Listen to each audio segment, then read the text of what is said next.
Por que será que as palavras ditas por Jesus são em aramaico e não em hebraico? Palavras como talita cumi, que em hebraico é yalda cumi. A frase dita por ele na cruz, em aramaico, Elahi, Elahi, lama sabachthani.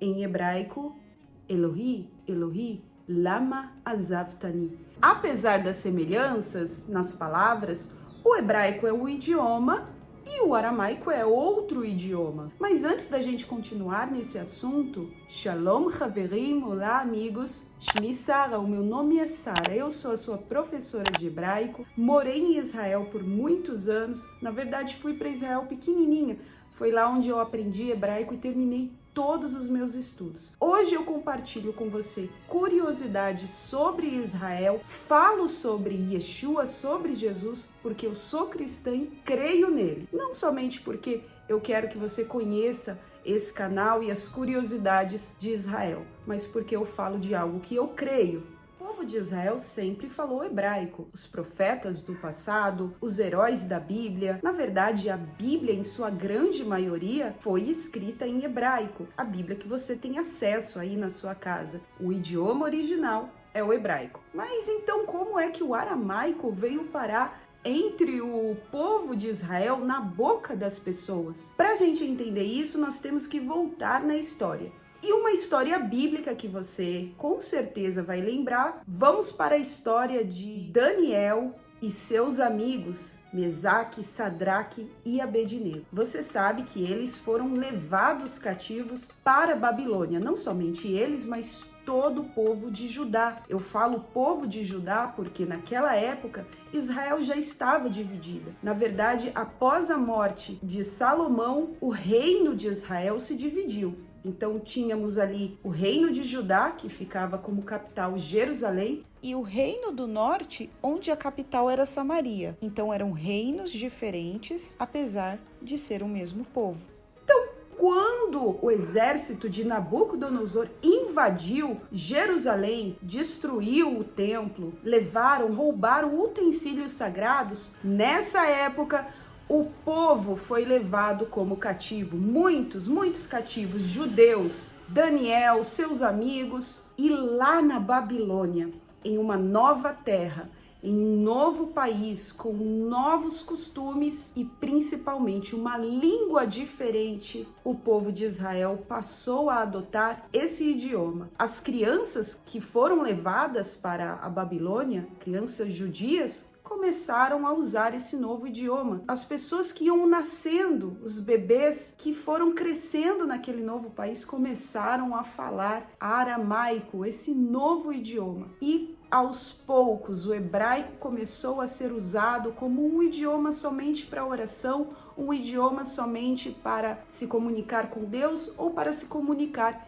em casa. E assim, aos poucos, o povo judeu, o povo de Israel, foi perdendo a fluência no hebraico. É por isso que o livro de Daniel foi escrito partes em hebraico e partes em aramaico, porque quando Daniel estava na Babilônia, ele precisava do aramaico para poder se comunicar com o povo que já tinha adotado esse novo idioma. Outros livros também de profetas pós-exílio têm ali suas partes em aramaico, porque o povo de Israel realmente começou a usar esse idioma para se comunicar. Agora, adiantando um pouco a história, a profecia se cumpre, o povo de Israel é liberto do exílio babilônico graças a Ciro o Grande, que é mencionado na Bíblia como aquele que Deus tomou pela mão, um homem que teve o seu nascimento já predito. O povo de Israel foi liberto, muitos aos poucos foram retornando a Jerusalém e claro, quando eles retornam a Jerusalém, eles retornam com um novo idioma,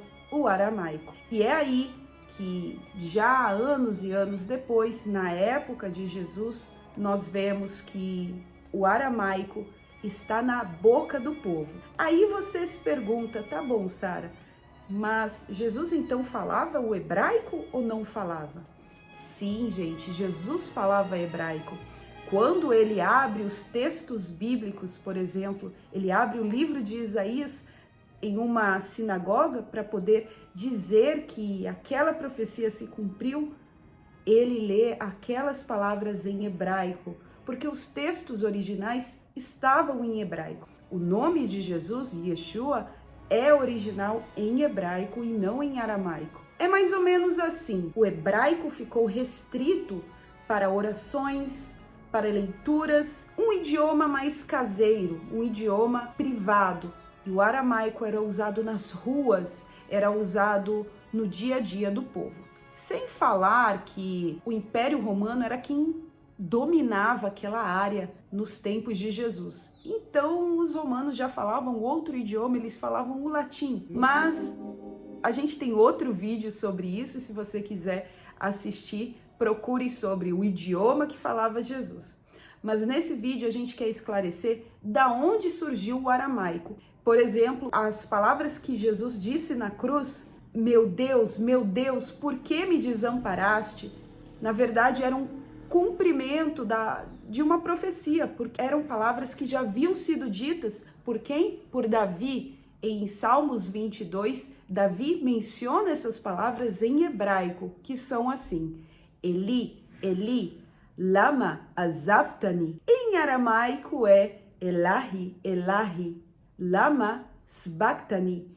É semelhante, mas são idiomas diferentes. A verdade é que a destruição da casa de Deus, o primeiro templo, teve grande impacto na língua do povo. E o aramaico não somente influenciou na fala, mas também influenciou na escrita. O hebraico passou a ser escrito com letras do aramaico.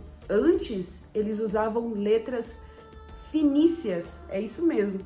E aí, a que nós usamos nos dias atuais, que você conhece, o Aleph, Bet, Gimel, são letras que têm influência no aramaico. Tudo porque o povo foi para o exílio, foi para novas terras e com eles trouxeram um novo idioma. Pessoal, para terminar esse vídeo, você lembra da famosa frase em português que você tem na sua Bíblia? Quando Jesus termina a sua missão, ele diz: está consumado. Como que será que está essa frase em aramaico, em hebraico e, por fim, em grego? Muita gente se pergunta por que o Novo Testamento foi escrito em grego, já que esse não era o idioma do povo de Israel, não está em aramaico, não está em hebraico, porque justamente em grego. Sabe por quê? Porque Jesus, Yeshua em hebraico, ele deixou uma ordem para que o evangelho se espalhasse a toda criatura. E o grego era um idioma internacional. Era como se fosse um inglês dos nossos tempos. Se fosse escrito, talvez, aquele evangelho em hebraico, ficaria como se fosse restrito para o povo, somente o povo de Israel. Mas a mensagem das boas novas era para ser espalhada de uma forma mais rápida ao mundo todo. Por isso foi escrito em grego. Só que não esqueçamos, foi escrito em grego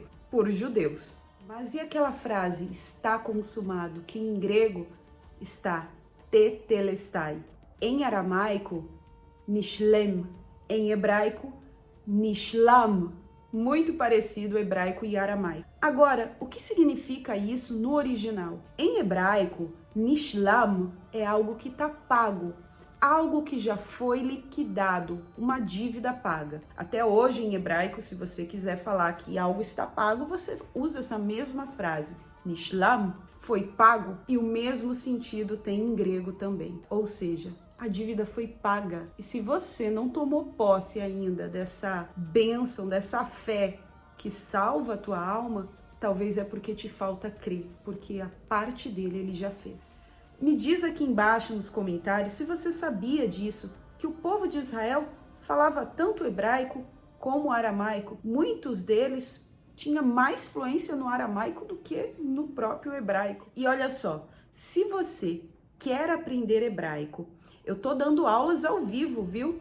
Tirando dúvidas dos alunos. Toda vez que algum aluno não consegue assistir a aula ao vivo, ele entra na plataforma e revê essa aula gravada e também todo o material digital, e ainda recebe um livro em sua casa, que é um livro para te ajudar com exercícios em hebraico, com exercícios para você aprender o Aleph, Bet, que são as letras do hebraico, e, consequentemente, ler um versículo bíblico, conhecer esse idioma mais de perto. Se você tem dúvidas sobre esse assunto, quer ser um aluno, eu vou deixar um número de WhatsApp para você tirar as suas dúvidas e um link onde você pode ver mais informações e ver como ser um aluno aqui do Cultura Israel.